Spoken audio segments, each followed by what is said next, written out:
All right, it's our annual Women of Hockey week, and we're going to kick it off this week with, as you can see, we're in Tucson at the University of Arizona and their ice hockey program. And I'm going to let her tell you her title. But Rachel Huston, welcome to our show, and welcome and glad to have you as our first guest this week. Yeah, thank you. Thanks for having me here. Well, I sort of have like an in-between kind of position right here. I'm currently pursuing an intern position with the U of A hockey program currently. And I'm also working for the Hockey Writers as a beat reporter on their NCAA beat, which is very exciting, something I haven't been able to do before. And for those people that don't know about the Hockey Writers, they're national, right? Or international, actually, because they're based in Canada, correct? Yeah, they're based out of Quebec. Very nice. So when I talk about people and women in hockey, the first thing that comes to mind for a lot of people is hockey moms, is playing hockey, is doing those types of things. Right. So tell us a little bit about your love for hockey and how you got to be a hockey fan. Well, I'm not a hockey mom, for one. I've also, as weird as it is, I've never played it, unfortunately, because I've grown up here in Tucson, Arizona, where pretty much when I grew up there were no rinks. There used to be a public rink, but I'm pretty sure that closed down by the time I was old enough to skate. So I've sort of just adapted to watching it and enjoying it. I actually first started watching it about 2008. My dad was flipping through channels. I was just 8 years old, and the Stanley Cup Finals were on, and Game 7 between the Red Wings and the Penguins. I had no idea what it was about. You know, I had no idea like what the sport was or anything about it, like how important it was. And I just watched it and I was like, this is a really cool game.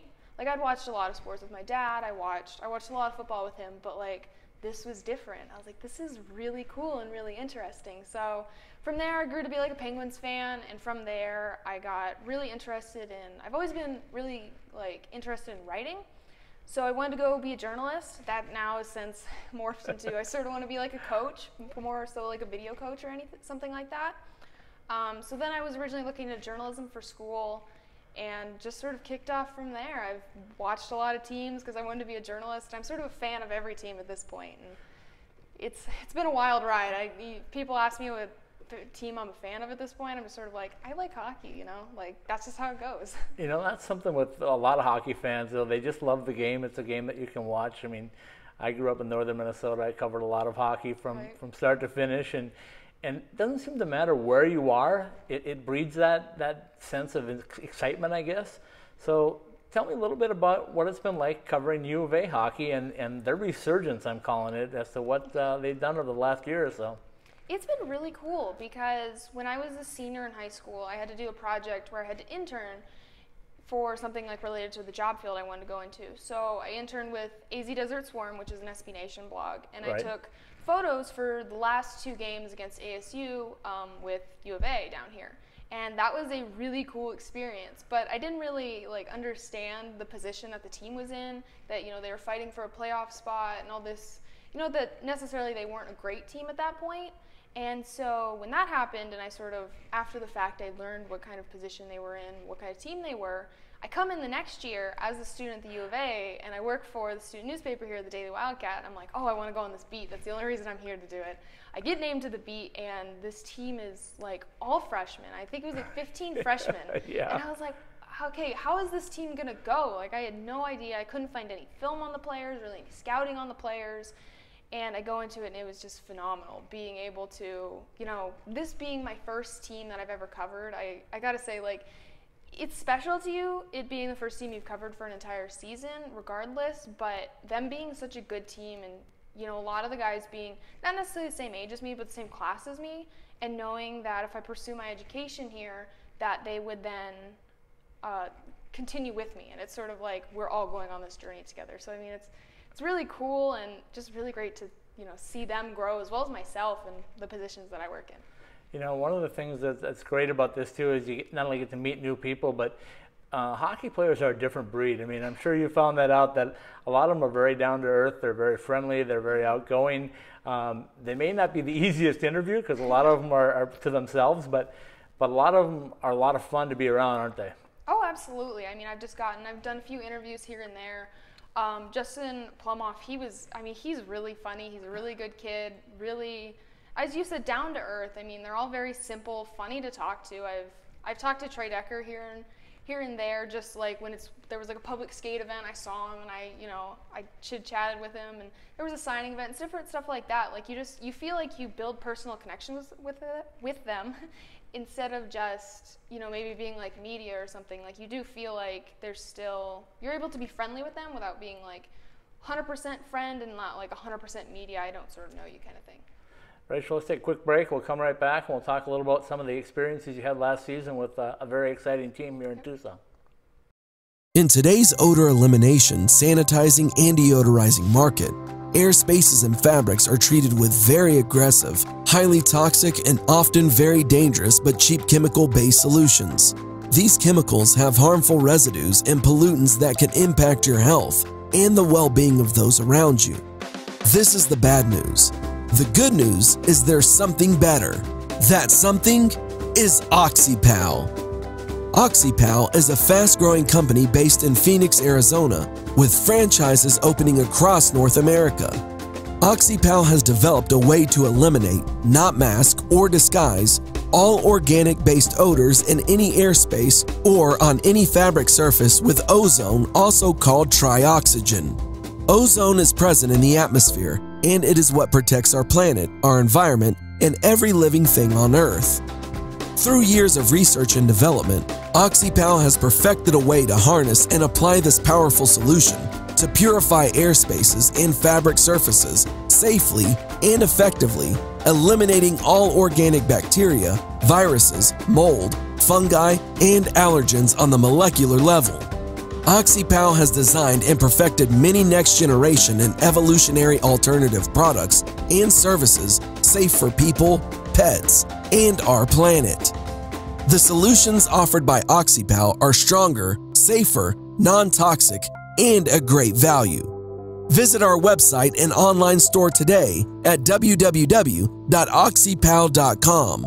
On our website, you can make a service appointment, buy products, or learn more about us and our great franchising opportunities. All right, we're back. We've got another segment. I've still got Rachel with me. And Rachel, before we start off on anything, I want you to tell people what that Twitter handle is, because I love it. It's a great play on words. And tell us what it is. How do they find you on Twitter? Yeah, it's pretty funny. Actually, when I worked at the Daily Wildcat, my advisor, he loved it and would always talk about it and say, hey, you got the best at name out there. So my at name is a play on Miracle on Ice, but also a play on my name. And I personally pronounce it Miracle on Ice. Right. But some people prefer to say Rachel on Ice, so it's a little more play on my name instead of Miracle. But it's pretty much however you want to say it. But it's pretty much just M-I, Rachel, and then on ice. And I think I came up with that when I was like 15 years old. And I was how cool is that? Yeah, I wanted something. I was like, I want something unique. There we go. Right. Because I had like gamer tags when I was a big gamer and stuff, and I was like, this just doesn't cut it. Like, I want something like really cool. And I sat around for an hour thinking about it, and it just came to me. There it is, and it works well for the hockey industry for sure. Absolutely, yeah. And I mean, it took me several years after that until I actually saw the film about it. And I mean, now I can't stop watching it. I watched it like over spring break, and I can't stop at this point. I love it so much. Oh, I'm going to date myself when I tell you this, but one of the guys on the original Miracle of Ice is a friend of mine that I grew up with. Oh, so wow. Very unique in the fact that I've had a chance to not only see it for real when it happened, but also to be able to see the movie and relive it over and over again. But let's get back to talking U of A hockey and your experiences. Tell people what it's like to experience hockey at TCC Arena and U of A hockey. What's it like? That's a, sort of a question, you don't really think about. Like, it's sort of hard to think about what it actually means and, like, feels like. Because, I mean, you just experience it and you feel it. And it's sort of hard to, put into words, this kind of thing. I would say it feels like you're the only person in the building. Right. I mean, especially because I was one of the few journalists who covered the team. It felt really special and unique for me to, like, be that one. And I felt like, the boys down on the ice knew that I was watching, and, like, they, coaches knew that I was there. And it feels the same like when you're a fan, because it's just sort of that really intimate feeling that it's a really big arena, but it's crazy that you can get that feeling that it's everything that on the ice that happens out there really matters. And, like, you can feel that, and it's not just like a game where sometimes it feels like in an NHL game you can sort of get caught up and it feels like you don't really matter to it, but you definitely get that feeling playing down here, and it's an unbelievable feeling. I mean, that's why I've wanted to get into college hockey, for stuff like that. You know, for club hockey, this is probably the best arena anywhere. I mean, you don't get 6,000 seats for club hockey very often, but there's also a big rivalry, and I know you've experienced that between here and about 120 miles north of us at ASU. So what's it been like covering that rivalry? I would say it's not so much for me per se. It's been weird, like being a journalist, and it's like if I've experienced rivalry with other journalists, it's strictly been on the ice, which thankfully so. Right. But that's been really good. I mean, I had one of my videos of the goalie fight between Austin Wilson and the ASU goaltender. I mean, that went pretty viral in the hockey community. TSN picked it up, stuff like that. I mean, it's been really fun. Of course, I've never covered a hockey team before, but, you know, to be able to cover a rivalry like that, and, you know, that to be the first rivalry, it's really an experience, and not really anything like anything I've ever, like, seen before. Because I've, like, never looked between rivalries of other hockey teams and, you know, seen goalie fights break out or anything like that. Tell me what it's like to be on campus. Do people on campus know that there's a hockey program and it's a growing hockey program? And even though it's club, I mean, U of A is known for basketball, obviously, but what's it like to go around campus and say, hey, I cover U of A hockey? It's weird. I mean, I wish I could say it was better than it is. I mean, most of the time, it's like I told people when I worked for them, I was like, oh, I just worked for the Daily Wildcat. That was pretty much the end of it. Right. Because it was like if I mentioned a hockey team, they'd be like, oh, we have a hockey team majority of the time. And I mean, that's all you ever hear from it. So sometimes it's disappointing because you can look in the seats sometimes the nights and be like, yeah, you can tell people don't know that we have a hockey team. But other nights you can't tell. And it's a weird combination. I mean, it's sort of, I would say it's actually pretty sad just thinking about what this program could be and like what it really deserves. And just the fact that it seems like the community either, you know, they're not ready for it or they just don't know about it. It's a weird situation because it's not like this program is bad at this point. Right. And they don't deserve what they're getting. They could get a lot more. So I think, yeah, it's weird being on campus, especially just, you know, trying to be like, hey, you know, I like hockey, and it's hard to hold a conversation with somebody about it. And, you know, if you're trying to talk about the game last night, I have a couple friends who watch it, and that's about the extent of who I can ask about it. Let's take another quick break. We'll come back. We'll talk about your future plans, and you can tell us a little bit about this new assignment you got with the Hockey Writers.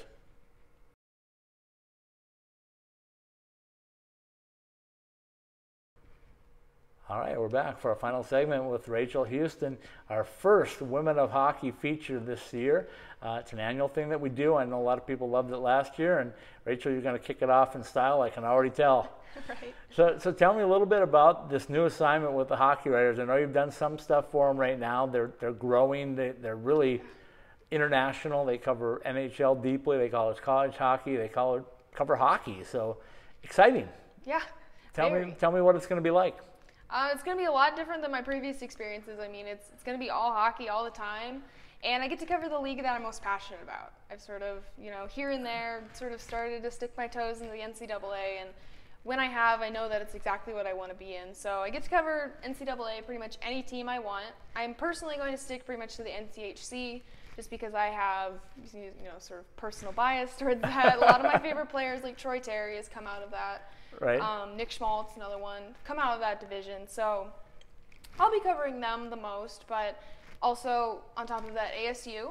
I'm currently working to be credentialed for them and cover them, go to games this season, and, you know, be in the press box and what I consider probably to be my favorite arena in hockey, as weird as it is, and their tiny little like 700-person rink, probably on a good day. I'm going to be working for them.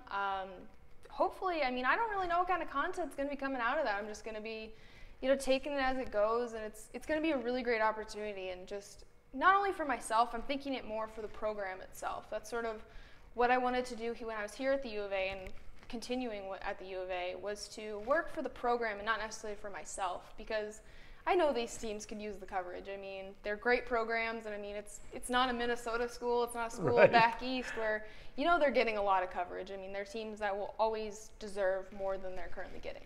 And here at the U of A, we're looking at a team this year that's got capabilities of making a run in the national tournament.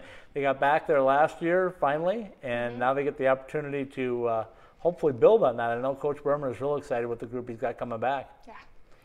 This group that's coming is actually experienced a little bit because last year's group, like you said, was all freshmen. So tell me a little bit about what your expectations are for U of A and club hockey. Is there a national championship in line for them down the road? I would say it's definitely coming sooner rather than later. And I think if it's going to come, it has to come while these boys that came in last year are still here at school. I don't think they are going to be the first ones in line to sort of move on and start that sort of run. I think they're going to be the ones to make the run and win that championship. And, you know, maybe I'm just saying that because, like, these boys, you know, they're very, I feel special towards them, but I'm pretty sure, you know, they, beyond all that, I know that beyond all that, they're very good players. I mean, Anthony Cusinelli was, like, third in goals after he missed, like, 7 games in the season. So, right. I mean, he's definitely going to probably hit the 70-point mark next season. I think the team is just going to be an even better version of what they were last year, which is crazy to think because they just completely revamped themselves last year. And I think if they can get a hold of playing little more of a speed game, maybe like, you know, the Golden Knights kind of play, right. Instead of sort of a rough and tumble-ish kind of forechecking that they currently play, I think they could definitely, there's a lot of players on that roster that can play well to that system. So I think if they can do that, they can definitely start rolling and, you know, they're going to win a national championship. I would say either, you know, not next year, but the year after that or the year after that, their junior, senior years. And I mean, it's going to be a special time for them. Well, the team that you're covering up north at ASU, that's how they propelled themselves with a national championship at the ACHA level, and they made some great things happen because of that. So ACHA hockey is not to be taken lightly. Want to wrap things up with you, though, by letting you just give your feelings on women in hockey and some motivational things that you can say to other girls, other ladies that want to get involved in hockey. What's the secret? What do they have to do? I think you just have to love what you're doing. Honestly, I've gotten as far as I've done. I mean, I'm only going to be a sophomore in college right now, and I've already gotten a lot of opportunities to do a lot of things, you know, that sitting in high school I would have never imagined that I was going to be able to do all this. So I think it's just being able and willing to take the jump. And I mean, if there's a big internship that you want to take and you want to go move somewhere else because you think that's going to better your development, I mean, you have to think of yourself as a player. Right. I mean, I've honestly thought about that where it's like, if I were a player, would I be willing to be in this position? Or, you know, sort of like, I mean, I think of this just because I was born in Arizona, but I think of being like Austin Matthews, of where it's, do I stay here and I play junior hockey and continue my development, or can I go somewhere else that's, you know, it's kind of a risky choice to go out and play in Switzerland, or, you know, it could be a really big payoff. So I think you just need to look at yourself like that. And, you know, you're going to encounter people who don't like what you're doing, and especially if you're in a place like Arizona or anywhere in the Southwest where it's not really necessarily popular, you're going to face, you know, sort of kickback of people who don't take you seriously, don't think it's real, and think, you know, well, I have basketball to cover, that's a lot bigger deal. And you just need to fight through that. If there are people who are doing that to you, you don't need those people in your life. You need to just go and work with whatever's going to work for you, honestly. I mean, again, it's just like being a player. If you were in a place where the coach didn't coach the systems that you liked, or you had bad problems with a teammate, leave. You request a trade. You go somewhere else. And, you know, don't feel bad about it. It's a very selfish place. You have to be selfish, and you have to think of yourself first, and just not be afraid to make the jump if you need to. Rachel, I appreciate your time as always. Thanks for kicking off the Women of Hockey Week for us, and much success in the future. Thank you. Thanks for having me.